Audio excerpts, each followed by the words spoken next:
So what do we need to get started with sketching? So I'm going to mention these, but it's not what I use. So if you prefer pencils, great, but a mechanical pencil is better for when you're sketching somewhere because you're not having to sharpen all the time.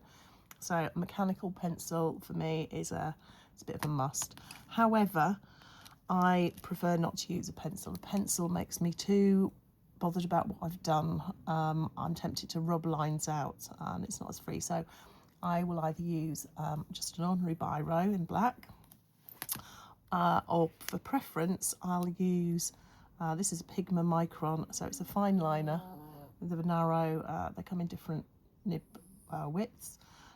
It's archival, it's waterproof, it's very easy to use. You can see from the markings on that, this one is quite well used already. Again, not very expensive. Sketchbook wise, there are so many available. This is just a sketchbook that I made myself. It's painting on the front. It's one that I use for neurographic drawing. Now, any sketchbook will do, but the one thing I would say is use at least 120 gram paper. So this is 120 grams, and you can see I've used the fine liners on it, and it takes the watercolour. It does go a little bit crinkly, but it still takes it, and for sketching and for what we want to do, it's perfect. I tend to, when I'm out now, I've got this one that I've had a long time. It's a Fabriano one. The paper is a lot thicker, and it takes the watercolour nicely. My next one will be a Stillman and Burn, which I've just started using because the pages lay quite nice and flat.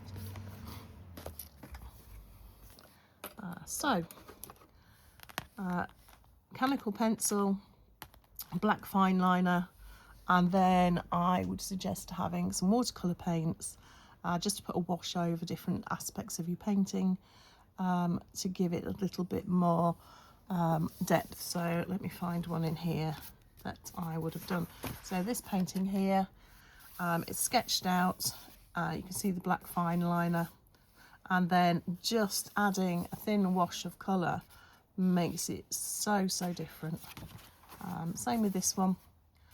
Used a thicker nib, and this one too.